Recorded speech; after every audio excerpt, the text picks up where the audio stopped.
This morning, late this morning, following a several-month investigation, the statewide grand jury returned an indictment charging Jeff Britt with one felony count of money laundering and one misdemeanor count of making a prohibited campaign contribution, specifically making a campaign contribution but disguising it as the contribution of someone else.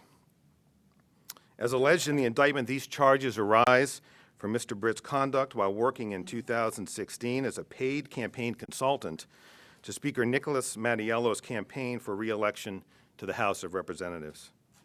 As alleged in the indictment in 2016 in the Republican primary for the House seat occupied by Speaker Mattiello, Stephen Frias defeated Shauna Lawton. After the primary in early October of 2016, Mr. Britt met with Ms. Lawton. At that meeting, they discussed the possibility of Ms. Lawton endorsing Speaker Mattiello in the general election and sending a mailer to the voters reflecting that endorsement. Later in October of 2016, Mr. Britt met again with Ms. Lawton, presented a mock-up for the mailer, and offered to assist Ms. Lawton with raising the money to pay for the mailer. As alleged in the indictment, Mr. Britt approached a person described in the indictment as Donor 1 and requested that Donor 1 contribute $1,000 to Ms. Lawton's campaign. Mr. Britt delivered $1,000 in cash to Donor 1 for this purpose. As alleged in the indictment, Donor 1 deposited $1,000 in cash into his personal checking account and shortly thereafter wrote a $1,000 check from that account to the campaign of Ms. Lawton. As alleged in the indictment, Ms. Lawton deposited Donor 1's $1,000 check into her campaign account, along with another $1,000 check delivered to her by Mr. Britt. Ms. Lawton subsequently provided Mr. Britt with a check drawn on her campaign account for $2,150, which was used to pay for the mailer. Ms. Lawton subsequently reported two $1,000 contributions to the Board of Elections, including listing the source of one of those contributions as Donor 1. At no time was it disclosed to the Board of Elections or in any public filing that Mr. Britt had funneled the $1,000 in cash to Ms. Lawton's campaign through Donor 1. Rhode Island's election laws exist for a reason: to ensure transparency in our elections. They exist to ensure that the public knows the true source of funds used to support political candidates.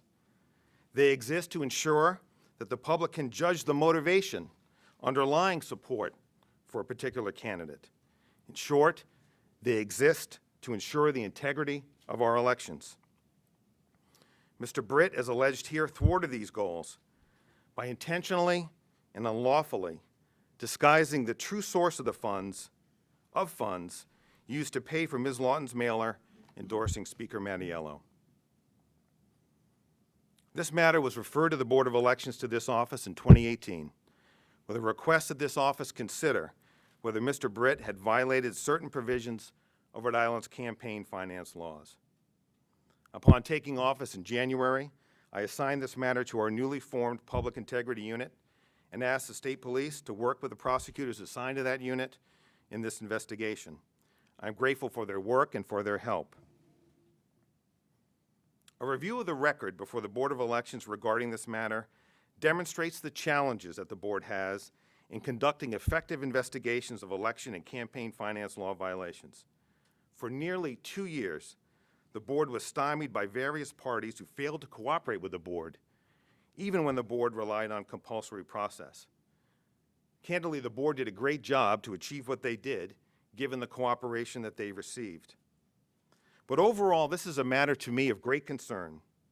And so accordingly, I want to assure the people of Rhode Island that this office and this administration will stand behind the board in the review and investigation of election and campaign finance law violations.